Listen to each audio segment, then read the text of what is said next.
Hello students. So next we will start from the next unit. So I already completed from the partnership. Everything I completed here. Okay. So next unit we will start for hire purchase system here. So hire purchase system means what? That is a hire and purchase. Yes. There the two things are there. So hire means what and purchase means what? So here hire purchase itself it is indicated that, so what it is explaining here from the hire purchase means what? Yes, when a person is unable to purchase an asset against immediate cash payment, he makes some agreement while sell for the stage wise payments. Okay, so see here what it is explaining here. So hire purchase means when a person, yes, so when he is a person is to unable to purchase an asset. Okay, so that person is not unable to purchase from the asset from immediate cash payment, so he is not be able to be sell the goods from the immediately of the cash payments. ಅಂದರೆ ಅವನು ಇಮಿಡಿಯೇಟಾಗಿ ರೊಕ್ಕ ಕೊಟ್ಟು ಏನು ಮಾಡೋಕ್ಕೆ ಬರೋಂಗಿಲ್ಲ, ಇಲ್ಲಿ payment ಮಾಡೋದಕ್ಕೆ ಬರೋಂಗಿಲ್ಲ. ಅಂದರೆ ಅವನಿಗೆ ಈ ಕಾಂಟು ಅಂದರೆ ಅವನಿಗೆ ಇಮಿಡಿಯೇಟ್ ರೊಕ್ಕ ಕೊಟ್ಟು ಅಸೆಟನ್ನು ಪರ್ಚೇಸ್ ಮಾಡೋದಕ್ಕೆ ಆಗೋದಿಲ್ಲ. ಆ ಟೈಮಲ್ಲಿ ಅವನೊಂದು ಅಗ್ರಿಮೆಂಟ್ ಮಾಡ್ಕೋತಾನೆ. Yes, so what is that agreement here? He has make an agreement, so that is with the seller for the stage wise payments. So ಇಲ್ಲಿ ಏನು ಮಾಡ್ತಾನೆ ಅವನು ಸ್ಟೇಜ್ ವೈಸ್ ಒಂದು ಅಗ್ರಿಮೆಂಟ್ ಮಾಡ್ಕೊಂಡು ಏನು ಸೆಲ್ಲರ್ಗೆ ಏನು ಮಾಡ್ತಾನೆ ಸ್ಟೇಜ್ ವೈಸನ್ನು ಪೇಮೆಂಟನ್ನು ಕೊಟ್ಕೊತ ಹೋಗ್ತಾನೆ. ಸೊ ಸ್ಟೇಜ್ ವೈಸ್ ಪೇಮೆಂಟ್ ಅಂದರೆ ಅವನೊಂದು ಅಸೆಟನ್ನು ಪರ್ಚೇಸ್ ಮಾಡಬೇಕಾದ್ರೆ so he can't B purchase immediate from the cash payment. ಅಂದರೆ ರೊಕ್ಕ ಕೊಟ್ಟು ಇಮಿಡಿಯೇಟಾಗಿ ಏನು ಮಾಡೋಕ್ಕೆ ಬರೋಂಗಿಲ್ಲ, ಅವನಿಗೆ ಕ್ಯಾಶನ್ನು ಕೊಟ್ಟು ಪರ್ಚೇಸ್ ಮಾಡೋದಕ್ಕೆ ಆಗೋದಿಲ್ಲ. ಆ ಟೈಮಲ್ಲಿ ಏನು ಮಾಡ್ತಾನೆ ಅವನು ಒಂದು ಅಗ್ರಿಮೆಂಟ್ ಮಾಡ್ಕೋತಾನೆ. ಸೊ ಆ ಅಗ್ರಿಮೆಂಟ್ ಏನಿರ್ತದೆ sell the goods on the stage wise. ಅದು ಅಗ್ರಿಮೆಂಟ್ ಯಾರ ಕಡೆಯಿಂದ ಮಾಡ್ಕೋತಾನೆ ಅವನು? ಸೆಲ್ಲರ್ ಕಡೆಯಿಂದ. ಓಕೆ, ಸೆಲ್ಲರ್ ಕಡೆಯಿಂದ ಏನು ಅಗ್ರಿಮೆಂಟ್ ಮಾಡ್ಕೋತಾನೆ, ಏನು ಪೇಮೆಂಟ್ಸ್ ಇದೆ ಅದನ್ನು ಏನು ಮಾಡ್ತಾನೆ ಸ್ಟೇಜ್ ವೈಸ್ ಕೊಡಬೇಕು ಅಂತ ಏನು ಮಾಡ್ತಾನೆ ಅಗ್ರಿಮೆಂಟನ್ನು ಮಾಡ್ಕೋತಾನೆ. ಸ್ಟೇಜ್ ವೈಸ್ ಅಂದರೆ ನಾವು ಅದನ್ನು ಬೇಕಾದರೆ ಇದನ್ನು ಅಂತ ಕರಿಬೋದು, ಇನ್ಸ್ಟಾಲ್ಮೆಂಟ್ ವೈಸ್ ಅಂತ ಕರಿಬೋದು. ಅಂದರೆ very simple meaning, if you are purchased from the asset we can't be pay immediate cash, so on that time you are making from the one payment agreement, so that time you can pay that whatever the value of asset is there from the installment or maybe on the base of payment stage wise, correct? Or another meaning it is there, hire purchase means the purchase of an asset. Yes, so that purchase of an asset from the agreed to pay from the cash price. ಒಂದು purchase ಒಂದು ಅಸೆಟನ್ನು purchase ಮಾಡಬೇಕಾದ್ರೆ ಅದಕ್ಕೆ ಒಂದು cash price ಇರ್ತದೆ, particular agreement ಮಾಡ್ಕೊಂಡಿದ್ದು ಒಂದು cash price ಇರ್ತದೆ. ಒಂದು ಅಸೆಟನ್ನು 10,000 ತೊಗೋತೀವಿ ಅಂದರೆ so 10,000 is for your cash price. Yes, so and interest there on by way of installment. If you are paying from the cash price, so ಆ cash ಪ್ರೈಸನ್ನು ನೀವು ಇಮಿಡಿಯೇಟಾಗಿ ರೊಕ್ಕ ಕೊಟ್ಟು ತೊಗೊಂಡ್ರೆ ಏನಾಗಂಗಿಲ್ಲ ರೀ, ಇಂಟ್ರೆಸ್ಟ್ ಅಪ್ಲಿಕೇಬಲ್ ಆಗಂಗಿಲ್ಲ. If you are taking from the installment, so installment basis ಮೇಲೆ ಆಯ್ತಂದರೆ ನಿಮಗೇನು ಕೊಡ್ತಾರೆ ಅವರು ಇಂಟ್ರೆಸ್ಟನ್ನು ಕೊಡ್ತಾರೆ. ಎಸ್, ಅಂದರೆ ನೀವು ಒಂದು ಸೆಟ್ಟನ್ನು ರೊಕ್ಕ ಕೊಟ್ಟು ಪರ್ಚೇಸ್ ಮಾಡೋಕ್ಕಾಗಲಿಲ್ಲ ಅಂದ್ರೆ ನೀವೇನು ಮಾಡ್ಕೋಬೋದು, ಸ್ಟೇಜ್ ವೈಸ್ ಮಾಡ್ಕೋಬೋದು ಅಥವಾ ಇನ್ಸ್ಟಾಲ್ಮೆಂಟ್ ವೈಸನ್ನು ನೀವೇನು ಮಾಡ್ಕೋಬೋದು ಪೇಮೆಂಟನ್ನು ಕೊಡ್ಬೋದು. ಸೊ ಪೇಮೆಂಟ್ ಕೊಡಬೇಕಾದ್ರೆ ನೀವು ಇನ್ಸ್ಟಾಲ್ಮೆಂಟಲ್ಲಿ ಕೊಟ್ಟರೆ ಅಲ್ಲಿ ಇಂಟ್ರೆಸ್ಟ್ ಇರ್ತದೆ. ಎಸ್, ಸೊ ಎಷ್ಟು ಇನ್ಸ್ಟಾಲ್ಮೆಂಟ್ ಮಾಡ್ತೀರಿ ಆ ಇನ್ಸ್ಟಾಲ್ಮೆಂಟ್ ಬೇಸ್ ಮೇಲೆ ಏನಾಗುತ್ತೆ ಇಂಟ್ರೆಸ್ಟ್ ಏನಾಗುತ್ತೆ ಅಪ್ಲಿಕೇಬಲ್ ಹಾಕೋತಾ ಹೋಗ್ತದೆ. So this is a meaning of hire purchase. Then come from the hire purchase futures. What are futures are there? Procession of goods. So procession of goods means if you are purchase the asset, okay, so that purchase of asset it is on one agreement. Yes, ಅದೇನಾಗುತ್ತೆ ಒಂದು agreement ಮೇಲೆ ಆಗುತ್ತೆ. ಅಂದರೆ ಆ asset ಏನಾಗುತ್ತೆ seller ಕಡೆಯಿಂದ ಏನಾಗುತ್ತೆ purchase ಮಾಡ್ತಾನೆ ಪರ್ಚೇಸರ್. ಓಕೆ, ಸೊ ಅದಕ್ಕೆ ನಾವೇನಂತಂದರೆ ಆ್ಯಸ್ ಸೂನ್ ಆ್ಯಸ್ ಅಂದರೆ ಬೇಗ ಏನಾಗುತ್ತೆ ಅಸೆಟ್ ಏನಾಗುತ್ತೆ ಸೇಲ್ ಆಗುತ್ತೆ, ಅದಕ್ಕೆ ಪ್ರೊಸೆಷನ್ ಆಫ್ ಗೂಡ್ಸ್ ಅಂತ ಕರಿತೀವಿ. Next periodical investment means if you have to be not purchase an asset. Okay, so periodical investment ಅಂದರೆ ನಾವು ಪೀರಿಯಡ್ ವೈಸ್ ಇನ್ಸ್ಟಾಲ್ಮೆಂಟ್ ವೈಸ್ ಏನು ಮಾಡ್ಬೋದು ಇನ್ವೆಸ್ಟ್ಮೆಂಟ್ ಮಾಡ್ಬೋದು. ಓಕೆ, ಈ ಫಸ್ಟ್ ಇನ್ಸ್ಟಾಲ್ಮೆಂಟಲ್ಲಿ ಒಂದು ಅಸೆಟನ್ನು ಇನ್ಸ್ಟಾಲ್ ಮಾಡ್ಬೋದು, ಸೆಕೆಂಡ್ ಇನ್ಸ್ಟಾಲ್ಮೆಂಟಲ್ಲಿ ಒಂದು ಅಸೆಟನ್ನು ಇನ್ಸ್ಟಾಲ್ ಮಾಡ್ಬೋದು. ಸೊ ಇರಲಿ ಪಿರಿಯಾಡಿಕಲ್ ಏನಾಗುತ್ತೆ ಇನ್ವೆಸ್ಟ್ಮೆಂಟ್ ಆಗ್ತದೆ. Then cash down payment. Cash down payment ಅಂದರೆ ಇದು ಮೀನಿಂಗ್ ಕೊಡ್ತೀನಿ ನನಗೆ. ಕ್ಯಾಶ್ ಡೌನ್ ಪೇಮೆಂಟ್ ಅಂದರೆ ಯಾರು ಪರ್ಚೇಸ್ ಮಾಡ್ತಿರ್ತಾನೆ, ಯಾರು ಪರ್ಚೇಸ್ ಮಾಡ್ತಿರ್ತಾನೆ ಅವನೇನು ಮಾಡ್ತಾನೆ, ಸೆಲ್ಲರ್ಗೆ ಪರ್ಚೇಸ್ ಮಾಡೋ ಟೈಮ್ದಲ್ಲಿ ಒಂದು ಸ್ವಲ್ಪ ಅಮೌಂಟನ್ನು ಕೊಡ್ತಾನೆ. ಯಾಕಂತಂದರೆ ಹೈಯರ್ ಪರ್ಚೇಸಲ್ಲಿ ಇಮಿಡಿಯೇಟಾಗಿ ಎಲ್ಲ ಅಮೌಂಟನ್ನು ನಾವೇನು ಮಾಡೋಂಗಿಲ್ಲ, ಸೆಲ್ಲರ್ಗೆ ಕೊಡೋಂಗಿಲ್ಲ. Some of the amount we have to pay and remaining amount we are paying from the instalment. ಅದಕ್ಕೆ ನಾವು ಹೈಯರ್ ಪರ್ಚೇಸ್ ಅಂತ ಕರಿತೀವಿ. ಎಲ್ಲ ಅಮೌಂಟ್ ಕೊಟ್ಟು ನಾವು ಅಸೆಟನ್ನು ಪರ್ಚೇಸ್ ಮಾಡೋದಕ್ಕೆ ಮಾಡೋಂಗಿಲ್ಲ. ಏನು ಅಸೆಟ್ ಪರ್ಚೇಸ್ ಮಾಡ್ಬೇಕಾದ್ರೆ ಸ್ವಲ್ಪ ಅಮೌಂಟನ್ನು ಕೊಡ್ತೀವಿ ಬಿಗಿನಿಂಗಲ್ಲಿ ಪರ್ಚೇಸ್ ಮಾಡಬೇಕಾದಾಗ. ಆಮೇಲೆ ಏನು ಮಾಡ್ತೀವಿ, ಉಳ್ಕಿದ ಅಮೌಂಟನ್ನು ಇನ್ಸ್ಟಾಲ್ಮೆಂಟಲ್ಲಿ ಕೊಡ್ತೀವಿ. ಅದಕ್ಕೆ ಹೈಯರ್ ಪರ್ಚೇಸ್ ಅಂತ ಕರಿತೀವಿ. ಸೊ ಕ್ಯಾಶ್ ಡೌನ್ ಪೇಮೆಂಟ್ ಅಂದರೆ ನೀವು ಅಸೆಟನ್ನು ಪರ್ಚೇಸ್ ಮಾಡಬೇಕಾದ್ರೆ ಎಷ್ಟು ಅಮೌಂಟ್ ಕೊಡ್ತೀರಾ ಆ ಅಮೌಂಟ್ಗೆ ನಾವು ಕ್ಯಾಶ್ ಡೌನ್ ಪೇಮೆಂಟ್ ಅಂತ ಕರಿತೀವಿ. ಆಮೇಲೆ ಉಳ್ಕಿದ ಅಮೌಂಟನ್ನು ಇನ್ಸ್ಟಾಲ್ಮೆಂಟಲ್ಲಿ ಕೊಡ್ತೀವಿ. Okay. The next is ownership of goods. When you have to purchase from the goods, so that is who is purchasing that asset, he is the owner of that goods. The next is right to return goods. If you are not able to that your asset, or maybe if you are not able from that goods, then you can return from the sellers. ಇಲ್ಲಿ ಏನು ಆಗ್ತದೆ, ಅದನ್ನು ಸೆಲ್ಲರ್ಗೆ return ಮಾಡ್ಬೋದು. ಆಮೇಲೆ ಉಳ್ಕಿದ instalment ಅಮೌಂಟನ್ನು ಕೊಡೋದಿಲ್ಲ ಅಂದ್ರೂ ನಡೀತದೆ. ಬಟ್ ಇಂಟ್ರೆಸ್ಟ್ ಮಾತ್ರ ಏನಾಗುತ್ತೆ, ಅಪ್ಲಿಕೇಬಲ್ ಆಗುತ್ತೆ. Then right to terminate the agreement. Right to terminate the agreement means if you are making one agreement from the one particular time, if you are not agree with that agreement, then you can terminate it. ಅಂದರೆ ಒಂದು agreement ನಿಮಗೆ ನೀವು ಮಾಡಿರ್ತೀರಿ, but ಆಮೇಲೆ ಅದು ನಿಮಗೆ agreement ಬೇಡ ಆಗುತ್ತೆ. So on that time you should have to be terminate, ಅದನ್ನು ಕ್ಯಾನ್ಸಲು ಮಾಡ್ಬೋದು. Then right to repossession of goods. Possession of goods ಅಂದರೆ ಒಂದು ವಸ್ತುನ ಸೆಲ್ಲರ್ ಇದ್ದವನು ಪರ್ಚೇಸರ್ಗೆ ಏನು ಮಾಡ್ತಾನೆ, ಗೂಡ್ಸನ್ನು ಸೆಂಡ್ ಮಾಡ್ತಾನೆ, ಗೂಡ್ಸನ್ನು ಕೊಡ್ತಾರೆ. ಇದು ಪೊಸೆಷನ್. ರೀಪೊಸೆಷನ್ ಅಂದರೆ ಸೆಲ್ಲರ್ ಕಡೆಯಿಂದ ನೀವು ಪರ್ಚೇಸ್ ಮಾಡಿದರೆ ಅದನ್ನು ನೀವು ಬೇರೆದವ್ರಿಗೆ ಏನು ಮಾಡ್ಬೋದು, ಸೆಲ್ ಮಾಡ್ಬೋದು. ನೀವು ಬೇರೆದವ್ರ ಕಡೆಯಿಂದ ತೊಗೊಂಡು ಆ ಗೂಡ್ಸನ್ನು ಪರ್ಚೇಸ್ ಮಾಡಿ ನೀವೇನು ಮಾಡ್ಬೋದು, ಮತ್ತೊಬ್ಬರಿಗೆ ಏನು ಮಾಡ್ಬೋದು, ಆ ಗೂಡ್ಸನ್ನು ಸೋಲ್ ಮಾಡ್ಬೋದು. ಸೊ ಅದಕ್ಕೆ ರೀಪೊಸೆಷನ್ ಆಫ್ ಗೂಡ್ಸ್ ಅಂತ ಕರಿತೀವಿ. ಪೊಸೆಷನ್ ಆಫ್ ಗೂಡ್ಸ್ ಅಂದರೆ ಒಬ್ಬರ ಕಡೆಯಿಂದ ನಾವು ಪರ್ಚೇಸ್ ಮಾಡ್ಕೋಬೋದು. ಆಮೇಲೆ ರೀಪೊಸೆಷನ್ ಅಂದರೆ ನೀವು ತೊಗೊಂಡಿದ್ದ ಗೂಡ್ಸನ್ನು ಏನು ಮಾಡ್ಬೋದು, ಮತ್ತೊಬ್ಬರಿಗೆ ನಾವೇನು ಮಾಡ್ಬೋದು, ಸೆಲ್ ಮಾಡ್ಬೋದು. ಸೊ ಅದನ್ನು ರೀಪೊಸೆಷನ್ ಆಫ್ ಗೂಡ್ಸ್ ಅಂತ ಕರಿತೀವಿ. Next hire purchase price to be paid. So hire purchase price ಏನಿರ್ತದೆ ಅದನ್ನು ನೀವು ಕಂಪಲ್ಸರಿಯಾಗಿ ಕೊಡಲೇಬೇಕಾಗುತ್ತೆ. ಎಷ್ಟು ಕಾಸ್ಟ್ ಪ್ರೈಸ್ ಇರ್ತದೆ, ಎಷ್ಟು ಕಾಸ್ಟ್ ಪ್ರೈಸ್ ಇರ್ತದೆ, ಅದಕ್ಕೆ ಎಷ್ಟು ಇಂಟ್ರೆಸ್ಟ್ ಇರ್ತದೆ, ಅದನ್ನೆರಡೂ ಕೂಡ ಏನು ಮಾಡಬೇಕಾಗತ್ತೆ, ಇಲ್ಲಿ ಕೊಡಬೇಕಾಗತ್ತೆ. Then hire charges. Hire charges means if you are purchasing of that goods, if you have any agreement charges, or maybe any legal agreement document charges are to be there, so that all the documents all the charges you should have to be give the, or maybe if you have to pay from the sender. So sender ಏನು ಮಾಡಬೇಕಾಗುತ್ತೆ, ನೀವು ಅದನ್ನೆಲ್ಲ ಕೊಡಬೇಕಾಗುತ್ತೆ. So these are the futures. So next we have to see here some of the terms are here. So some of the terms means what are the terms we are using from the hire purchase system. Hire purchase systemದಲ್ಲಿ ಕೆಲವೊಂದು ಟರ್ಮ್ಸನ್ನು use ಮಾಡ್ತೀವಿ. ಯಾವುವು? First is hire vendor. Hire vendor ಅಂದರೆ ಯಾರು?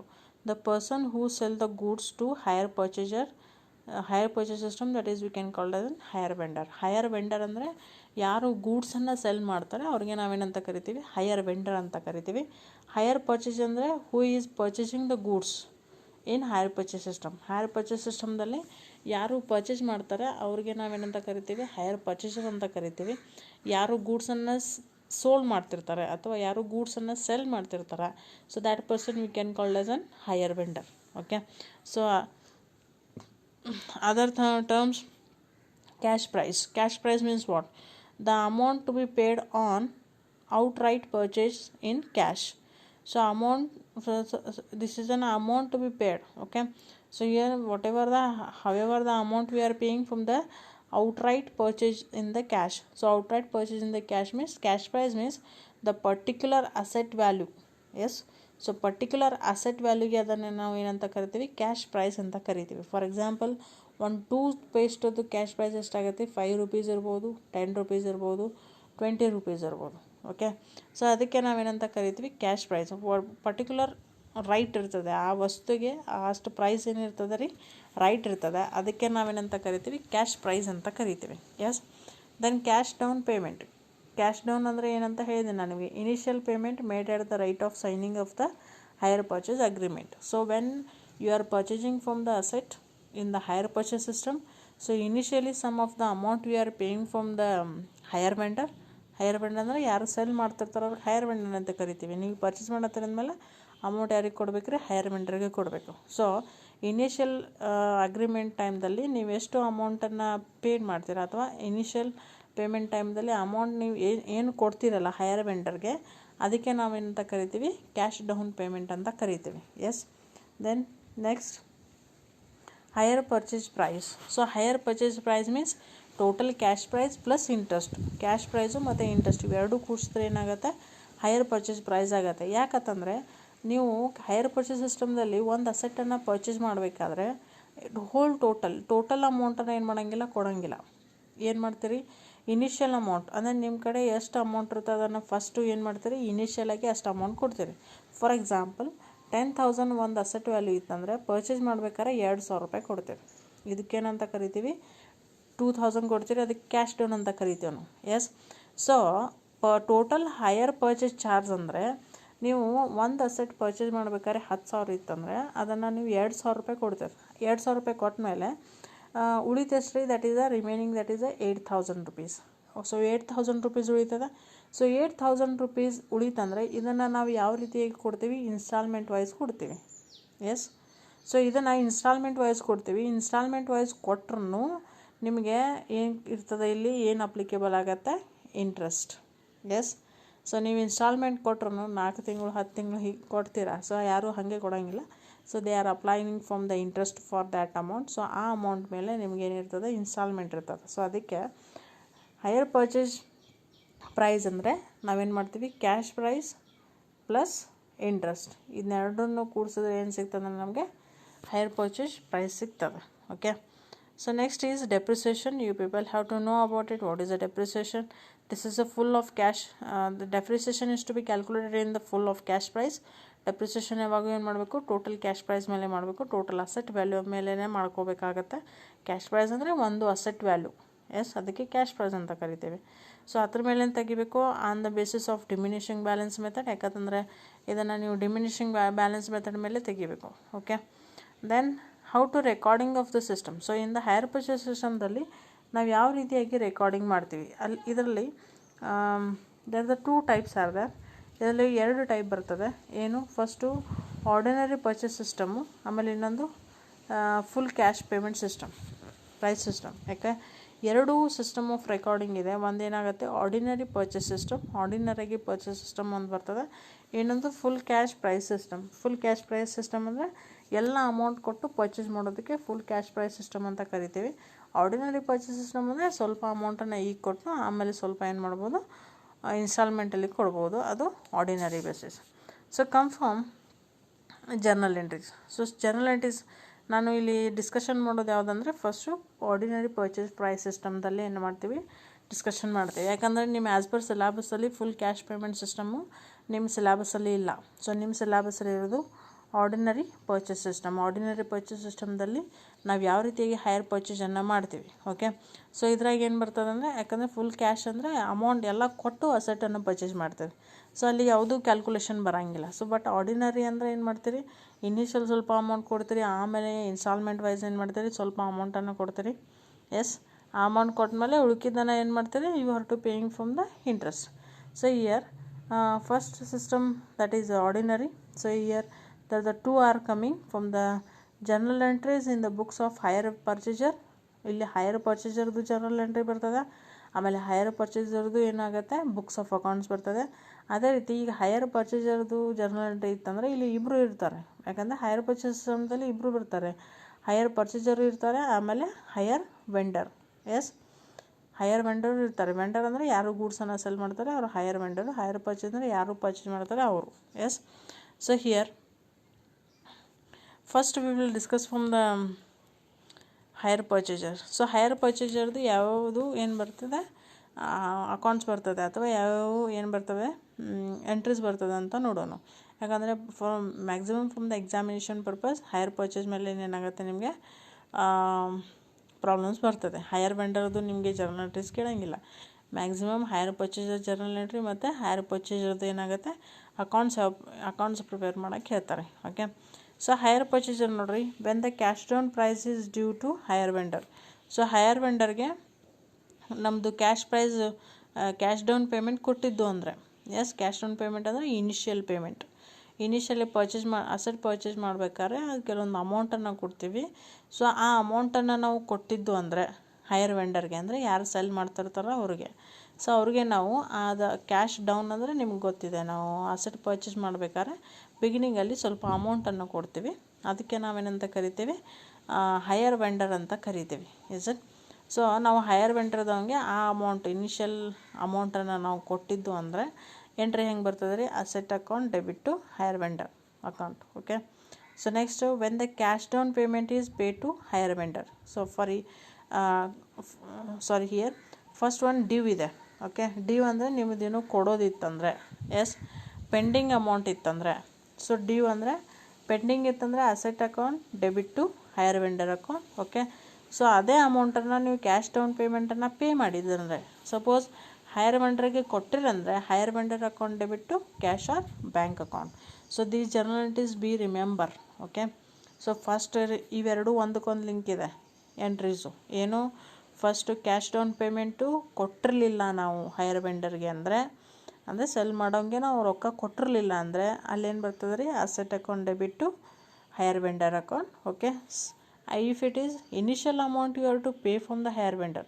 Higher vendor ಸೆಲ್ಲರ್ದಂಗೆ initial ನಾವು asset ತೊಗೋಬೇಕಾದ್ರೆ ಸ್ವಲ್ಪ ಅಮೌಂಟ್ ಕೊಟ್ಟಿದ್ದು ಅಂದರೆ ಆವಾಗ hire vendor account debit to cash or bank account. So this is clear.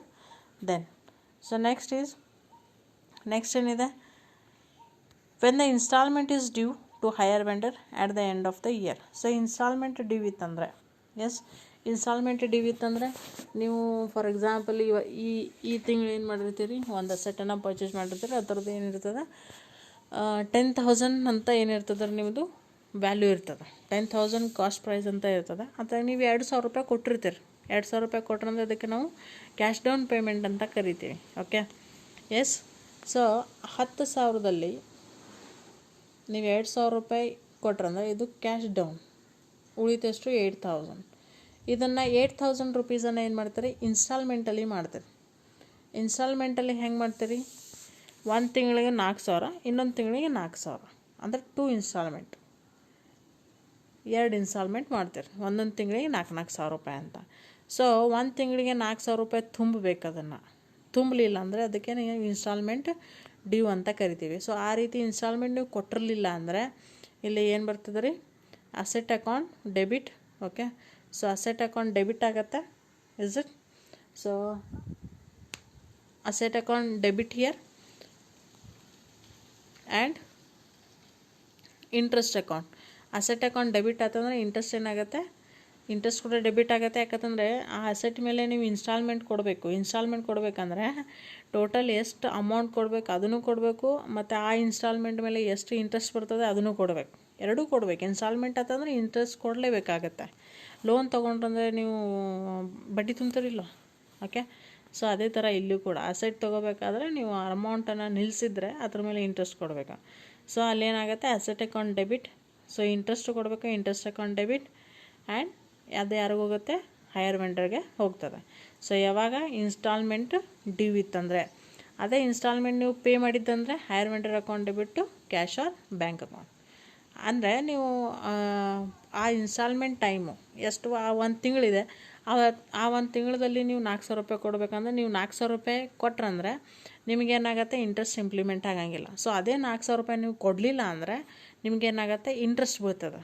Okay, ಬಡ್ಡಿ ಕೊಡಬೇಕಾಗತ್ತೆ. ಈಗ ಒಂದು ಲೋನ್ ಅಮೌಂಟ್ ಇರ್ತದೆ, ಒಂದು ವರ್ಷ ಒಳಗೆ ಇಷ್ಟು ಲೋನನ್ನು ಕೊಡಬೇಕು, ಇಷ್ಟು ಬಡ್ಡಿ ತುಂಬಿ ಅಂತ ಇರ್ತದೆ. ಸೊ ಅದನ್ನ ಲೋನ್ ಅಮೌಂಟು ಮತ್ತು ಆ ಬಡ್ಡಿ ಕೊಟ್ರಂದ್ರೆ ನಿಮ್ಗೇನಾಗಂಗಿಲ್ಲ, ನೆಕ್ಸ್ಟು ಬಡ್ಡಿ ಬೀಳಂಗಿಲ್ಲ. ಅದೇ ಲೋನು ಮತ್ತು ಆ ಬಡ್ಡಿ ನೀವು ಕೊಡಲಿಲ್ಲ ಅಂದರೆ ನಿಮಗೆ ಮತ್ತೇನಾಗುತ್ತೆ, ಬಡ್ಡಿ ಬೀಳ್ತದೆ. Yes, in the same thing, if you are asset you have to purchase instalment amount ಅವಾಗನೇ ಕೊಟ್ಬಿಡ್ಬೇಕು. ಕೊಡಲಿಲ್ಲ ಅಂದರೆ ನಿಮಗೆ ಇಂಟ್ರೆಸ್ಟ್ ಬರ್ತದೆ. ಸೊ ಆ ಇನ್ಸ್ಟಾಲ್ಮೆಂಟ್ ಡ್ಯೂ ಇತ್ತಂದರೆ ಇಂಟ್ರೆಸ್ಟ್ ಬರ್ತದೆ. ಇನ್ಸ್ಟಾಲ್ಮೆಂಟ್ ಫುಲ್ಲಾಗಿ ಪೇಡ್ ಮಾಡಿದ್ದಂದ್ರೆ ನಿಮ್ಗೇನು ಬರೋಂಗಿಲ್ಲ, ಇಂಟ್ರೆಸ್ಟ್ ಬರೋಂಗಿಲ್ಲ. Yes. So next is when the depreciation is charge from the end of the year. So suppose ಏನಾದರೂ ಅಸೆಟ್ ಮೇಲೆ ಡೆಪ್ರಿಸಿಯೇಷನ್ ಆಗಿತ್ತಂದರೆ ಅದು ಹೆಂಗೆ ಬರ್ತದೆ, ಡೆಪ್ರಿಸಿಯೇಷನ್ ಅಕೌಂಟು ಅಸೆಟ್ ಅಕೌಂಟ್ ಬರ್ತದೆ. ಆಮೇಲೆ ಏನು ಮಾಡ್ತೀವಿ, ಇಂಟ್ರೆಸ್ಟು ಮತ್ತು ಡೆಪ್ರಿಸಿಯೇಷನ್ ಏನು ಮಾಡ್ತೀವಿ, ಪ್ರಾಫಿಟ್ ಆ್ಯಂಡ್ ಲಾಸ್ ಅಕೌಂಟ್ಗೆ ಟ್ರಾನ್ಸ್ಫರ್ ಮಾಡ್ತೀವಿ. ಸೊ ಅವಾಗ ಏನು ಬರ್ತದೆ, profit and loss account debit interest ಮತ್ತು profit and loss account debit interest account and depreciation account. Okay, so this 6 entries are very important. So 6 ಎಂಟ್ರೀದಲ್ಲಿ ಫಸ್ಟ್ 2 ಎಂಟ್ರೀಸ್. ಓಕೆ, ಸೊ 6 ಎಂಟ್ರೀಸಲ್ಲಿ first 2 entries depending on the problem. ಇವೆರಡು ಏನಿರ್ತದೆ, problem ಮೇಲೆ depend ಇರ್ತದೆ. ಇವೆರಡು entry ಒಂದು ಪ್ರಾಬ್ಲಮ್ದಲ್ಲಿ ಬರೋಂಗಿಲ್ಲ, ಯಾವುದಾದ್ರೂ ಒಂದೇ ಎಂಟ್ರಿ ಬರ್ತದೆ. ಒಂದು ಏನು ಬರ್ತದೆ ರೀ, ಕ್ಯಾಶ್ ಪ್ರೈಸು ಅಂದರೆ ಕ್ಯಾಶ್ ಡೌನ್ ಪೇಮೆಂಟ್ ಡ್ಯೂ, ಅಂದರೆ ಮ್ಯಾಕ್ಸಿಮಮ್ ಆಗಿ ಡ್ಯೂ ಇತ್ತಂದರೆ ಈ ಎಂಟ್ರಿ ತೊಗೋಬೇಕು. ಸಪೋಸ್ ಕ್ಯಾಶ್ ಪ್ರೈಸನ್ನು ನೀವು ಕೊಟ್ಟಿದ್ದಂದರೆ ಈ ಎಂಟ್ರಿ ತೊಗೋಬೇಕು, ಡಿಪೆಂಡಿಂಗ್ ಆನ್ ದ ಪ್ರಾಬ್ಲಮ್. ಎರಡು ಎಂಟ್ರಿ ಏನಾಗಿದೆ ಪ್ರಾಬ್ಲಮ್ ಮೇಲೆ ಡಿಪೆಂಡ್ ಇರ್ತವೆ. ಸೊ ಈ ಥರ ಎರಡರಂಗೆ ಯಾವುದಾದ್ರು ಒಂದೇ ಇರ್ತದೆ ರೀ ಪ್ರಾಬ್ಲಮ್ದಲ್ಲಿ. Yes, so third and fourth. So third ಏನಿದೆ, ಇನ್ಸ್ಟಾಲ್ಮೆಂಟ್ ಡ್ಯೂ ಇದೆ. ಇನ್ಸ್ಟಾಲ್ಮೆಂಟ್ ನೀವು ಕೊಟ್ಟಿರಲಿಲ್ಲ ಅಂದರೆ ಇಂಟ್ರೆಸ್ಟ್ ಹಾಕಿ ಕೊಡಬೇಕು. ಸಪೋಸ್ ನೀವು ಇನ್ಸ್ಟಾಲ್ಮೆಂಟ್ ಕೊಟ್ಟಿರಂದರೆ ಈ ಎಂಟ್ರಿ ಬರ್ತದೆ. ಅಂದರೆ ಥರ್ಡ್ ಆ್ಯಂಡ್ ಫೋರ್ತ್ 3 ಮತ್ತು 4 ಎಂಟ್ರಿ ಏನಾಗುತ್ತೆ, ಯಾವುದಾದ್ರೂ ಒಂದೇ ಎಂಟ್ರಿ ಬರ್ತದೆ, ಎರಡು ಎಂಟ್ರಿ ಬರೋಂಗಿಲ್ಲ. ಒಂದು ಇನ್ಸ್ಟಾಲ್ಮೆಂಟ್ ಕೊಡಬೇಕು, ಇಲ್ಲ ಒಂದು ಇನ್ಸ್ಟಾಲ್ಮೆಂಟ್ ಕೊಡದೇ ಇರಬೇಕು, ಯಾವುದಾದ್ರೂ ಒಂದೇ ಆಗ್ತದೆ. ಎಸ್, ಸೊ ಇವೆರಡರಲ್ಲಿ ಒಂದು ಎಂಟ್ರಿ ಬರ್ತದೆ. ಎಸ್, ಅಂದರೆ 4 ಎಂಟ್ರೀಸಲ್ಲಿ 2 ಎಂಟ್ರಿ ಕಂಪಲ್ಸರಿ ಬರ್ತಾವೆ ರೀ. Yes, next 5th is compulsory and 6th is compulsory. So 5th is depending on the problem if depreciation is given. Depreciation ಕೊಟ್ಟರೆ 5th entry ತಗೋರಿ. depreciation ಪ್ರಾಬ್ಲಮ್ದಲ್ಲಿ ಇಲ್ಲ ಅಂದರೆ 5th entry is not necessary. And 6th is a compulsory. Interest and depreciation you should have to be charged from the profit and loss account. Okay, so these are the journal entries from the FUM, that is hire purchaser. So next ಇದು journal entries ಆದ್ವಿ. ಇನ್ನು books of account ಯಾವ ಮಾಡ್ತೀರಾ ಅಂದರೆ journal entries ಇದು ಏನು ಬರ್ತದೆ 5 ಮಾರ್ಕ್ಸಿಗೆ ಬರ್ತದೆ ನಿಮಗೆ ಜರ್ನಲ್ ಎಂಟ್ರೀಸು. ಅದೇ ನಿಮಗೆ ಹೈಯರ್ ಪರ್ಚೇಸ್ ಬುಕ್ಸ್ ಪ್ರಿಪರೇಷನ್ ಮಾಡೋದು 15 ಮಾರ್ಕ್ಸಿಗೆ ಕ್ವಶನ್ ಬರ್ತದೆ. Yes, so interest account, asset account ತೆಗಿಬೇಕು, ಹೈಯರ್ ವೆಂಡರ್ ಅಕೌಂಟ್ ತೆಗಿಬೇಕು, ಇಂಟ್ರೆಸ್ಟ್ ಅಕೌಂಟ್ ತೆಗಿಬೇಕು, ಡೆಪ್ರಿಸಿಯೇಷನ್ ಅಕೌಂಟ್ ತೆಗಿಬೇಕು. ಡೆಪ್ರಿಸಿಯೇಷನ್ ಪ್ರಾಬ್ಲಮ್ದಲ್ಲಿ ಕೊಟ್ಟರೆ ಅಕೌಂಟ್ ತೆಗೀರಿ if it is not necessary. Yes, so but asset account, vendor account, interest account ಅಂತ ಕಂಪಲ್ಸರಿ ತೆಗಿಬೇಕು. ಎಸ್, ಇಲ್ಲಿ ಕೆಲವೊಂದು ನೋಟ್ ಇದೆ ನೋಡ್ರಿ. If first 2 entries are made by only from the first year. Okay, ಯಾಕಂತಂದರೆ ಫಸ್ಟ್ 2 ಎಂಟ್ರೀಸ್ ಅಂದರೆ cash down due ಮತ್ತು cash down paid. Yes, first 2 entries due ಮತ್ತು ಕ್ಯಾಶ್ ಕೊಟ್ಟಿದ್ದು ಅವೆರಡು ಏನಾಗತ್ತೆ ರೀ ಫಸ್ಟ್ ಇಯರ್ ಅಷ್ಟೇ ಬರ್ತದೆ. ಯಾಕಂತಂದರೆ ನಾವು ಅಮೌಂಟನ್ನು ಅಡ್ವಾನ್ಸ್ ಯಾವಾಗ ಕೊಡ್ತೀವಿ, ಫಸ್ಟ್ ಇಯರ್ ಅಷ್ಟೇ ಕೊಡ್ತೀವಿ. ಆಮೇಲೆ next year third year instalment ತುಂಬ್ಕೊತ ಹೋಗ್ತೀವಿ ಅಷ್ಟೇ. ಬಟ್ ಫಸ್ಟ್ ಇಯರ್ ಮಾತ್ರ ಅಡ್ವಾನ್ಸ್ ಬರ್ತದೆ, ಆಮೇಲೆ ಅಡ್ವಾನ್ಸ್ ಬರೋಂಗಿಲ್ಲ. And the last 4 entries are to be made from the all the years. So ಉಳ್ಕಿದ್ದು 4 ಎಂಟ್ರಿ ಏನಾಗುತ್ತೆ ಆ್ಯಸ್ ಅ ಪ್ರಾಬ್ಲಮ್ ಬೇಸಿಸ್ ಮೇಲೆ ಏನಾಗುತ್ತೆ ರೀ ಎಲ್ಲ ಇಯರ್ಗೆ ಏನು ಮಾಡಬೇಕು, ಇಂಪ್ಲಿಮೆಂಟ್ ಮಾಡಬೇಕು. ಬಟ್ ಫಸ್ಟ್ 2 ಎಂಟ್ರೀಸ್ ಅಡ್ವಾನ್ಸ್ ಏನು ಕೊಡ್ತೀವಲ್ಲ ಅದು ಫಸ್ಟ್ ಇಯರ್ ಮಾತ್ರ ಬರ್ತದೆ. ಸೊ ಅದು ಏನಾಗಂಗಿಲ್ಲ, ಎವ್ರಿ ಇಯರ್ ಇಂಪ್ಲಿಮೆಂಟ್ ಆಗೋದಿಲ್ಲ. ಎಸ್, ಬಟ್ ಉಳ್ಕಿದ್ದು 4 ಎಂಟ್ರೀಸ್ ಏನಾಗುತ್ತೆ ಎವ್ರಿ ಇಯರ್ ಬರ್ತದೆ. Are you understanding? Okay, so we have discussed from the here higher purchaser, correct? So next you have to see higher vendor the accounts journal entries ಯಾವ ಬರ್ತದೆ. Yes, so first is when the higher purchase agreement sign. So higher purchase agreement ನಾವು sign ಮಾಡಿದ್ದು ಅಂದರೆ higher purchase account to sales account, higher purchase account to sales account ಬರ್ತದೆ. ಅದೇ when cash down payment is received, ಅವ್ನು receive ಮಾಡಿರ್ತಾನೆ. ಯಾಕಂದರೆ higher vendor ಅಂದರೆ ಇದು ಸೆಲ್ಲರ್ದ ಅಕೌಂಟ್ಸು, ಹೈಯರ್ ಪರ್ಚೇಸರ್ ಅಂದರೆ ನಮ್ಮ ಅಕೌಂಟ್ಸು. ನಾವು ಪರ್ಚೇಸ್ ಮಾಡ್ತೀವಿ, ನಾವು ಪರ್ಚೇಸ್ ಮಾಡಿದ್ರಂದರೆ ಹೈಯರ್ ಪರ್ಚೇಸರ್ ಆಗ್ತೀವಿ ನಾವು. ಆವಾಗ ನಾವು 6 ಎಂಟ್ರೀಸ್ ಏನಿದ್ದಾವೆ ಅವ್ನು ಮಾಡ್ತೀವಿ. ಹೈಯರ್ ವೆಂಡರ್ ಅಂದರೆ ಅವ್ನು ಸೆಲ್ ಮಾಡ್ತಿರ್ತಾನೆ, ಸೆಲ್ಲರ್ ಅಂದರೆ ಇದು ಸೆಲ್ಲರ್ದೆಲ್ಲ ರೀ, ಸೆಲ್ಲರ್ದು. ಅವನು ಏನು ಮಾಡಬೇಕು, ಈ ಅಕೌಂಟ್ಸ್ ಪ್ರಿಪೇರ್ ಮಾಡಬೇಕು. ಅವನು ಸೈನ್ ಮಾಡಿರ್ತಾನೆ ಅಗ್ರಿಮೆಂಟ್. ಸೈನ್ ಮಾಡಿದಾಗ hire purchase account debit sales account ಬರ್ತದೆ. ಸಪೋಸ್ ಅವನು ಕ್ಯಾಶ್ ಡೌನ್ ನಾವು ಅಡ್ವಾನ್ಸ್ ಕೊಟ್ಟಿದ್ದು ಅವ್ನು ರಿಸೀವ್ ಮಾಡಿದ್ದಂದರೆ ಕ್ಯಾಶ್ ಅವ್ರ bank account debit higher purchase account. Okay, so next ಯಾವ್ದು ಬರ್ತದೆ ನೋಡಿರಿ, ಇಂಟ್ರೆಸ್ಟ್ ಬಿಕಮ್ ಡ್ಯೂ. ಅವ್ನಿಗೆ ನಾವು ಇಂಟ್ರೆಸ್ಟ್ ಕೊಡೋದು ಡ್ಯೂ ಇತ್ತಂದರೆ ಅವ್ನಿಗೆ ಇಂಟ್ರೆಸ್ಟ್ ಹೋಗಬೇಕು, ಅಂದರೆ ಅವ್ನಿಗೆ ಇಂಟ್ರೆಸ್ಟ್ ಬರಬೇಕಾಗಿರ್ತದೆ. ಸೊ ಅವ್ನಿಗೆ ನಾವು ಇಂಟ್ರೆಸ್ಟ್ ಕೊಡೋ ಡ್ಯೂ ಇತ್ತಂದರೆ higher purchase account debit interest account. Okay, then when instalment received, ನಾವು ಇನ್ಸ್ಟಾಲ್ಮೆಂಟ್ ಕೊಟ್ಟಾಗ ಅವ್ನು ರಿಸೀವ್ ತೊಗೋತಾನೆ ಇನ್ಸ್ಟಾಲ್ಮೆಂಟ್. ಅವ್ನು ಸಪೋಸ್ ತೊಗೊಂಡಂದ್ರೆ ನಮ್ಮ ಕಡೆಯಿಂದ ಅವಾಗ ಏನಾಗ್ತದೆ bank account debit higher purchase account ಆಗುತ್ತೆ. ಅದೇ ರೀತಿ ಇಂಟ್ರೆಸ್ಟ್ ಏನು ಮಾಡ್ತಾನೆ, profit and loss account transfer ಮಾಡ್ತೀವಿ ನಾವು. ಎಸ್, ನಾವು ಪರ್ಚೇಸರ್ ಏನು ಮಾಡ್ತೀವಿ, ಇಂಟ್ರೆಸ್ಟ್ ಮತ್ತು ಡೆಪ್ರಿಸಿಯೇಷನನ್ನು ಪ್ರಾಫಿಟ್ ಆ್ಯಂಡ್ ಲಾಸ್ ಅಕೌಂಟ್ಗೆ ಟ್ರಾನ್ಸ್ಫರ್ ಮಾಡ್ತೀವಿ. ಸೊ ಆ ಟೈಮ್ದಲ್ಲಿ ಇಂಟ್ರೆಸ್ಟ್ ಟ್ರಾನ್ಸ್ಫರ್ ಆಗಿತ್ತಂದರೆ ಅವನೇನಾದರೂ ಇಂಟ್ರೆಸ್ಟನ್ನು ಟ್ರಾನ್ಸ್ಫರ್ ಮಾಡಿದ್ದಂದರೆ interest account debit to profit and loss account. So maximum ಇದೇನು ನಿಮಗೆ ಕೇಳೋಂಗಿಲ್ಲ ಹೈಯರ್ ವೆಂಡರ್ದು. ನೀವು ಪರ್ಚೇಸ್ ಮಾಡ್ತೀರಿ ಅಂದಮೇಲೆ ನಿಮಗೇನು ಕೇಳ್ತಾರೆ, ಹೈಯರ್ ಪರ್ಚೇಸರ್ದು ಏನು ಮಾಡ್ತಾರೆ, ಬುಕ್ಸ್ ಆಫ್ ಅಕೌಂಟು ಕೇಳ್ತಾರೆ, ಜರ್ನಲ್ ಎಂಟ್ರೀಸು ಕೇಳ್ತಾರೆ ಅಲ್ಲಿ. ಓಕೆ, ಸೊ ಇವಂದೇನು ಕೇಳೋಂಗಿಲ್ಲ. ಇವಂದು ಜಸ್ಟ್ ನಿಮಗೆ ಆ್ಯಸ್ ಪರ್ ನಾಲೆಜ್ ಪರ್ಪಸ್ ಏನು ಮಾಡಿದರೆ, ಹೈಯರ್ ವೆಂಡರ್ದು ಯಾವ ಜರ್ನಲ್ ಎಂಟ್ರಿ ಇರ್ತವೆ, ಅವನು ಅಡ್ವಾನ್ಸ್ ತೊಗೊಂಡಂದರೆ, ಅವನು ಇನ್ಸ್ಟಾಲ್ಮೆಂಟ್ ರಿಸೀವ್ ಮಾಡಿದಂದರೆ, ಅದೇ ರೀತಿ ಅವನು ಏನಾದರೂ ತೊಗೊಂಡಂದರೆ ಅವ್ನು ಯಾವುದಾದ್ರು ಪ್ರಿಪೇರ್ ಮಾಡಬೇಕು ಅದನ್ನು ನಾನು ನಿಮಗೆ ಹೇಳಿದ್ದೀನಿ.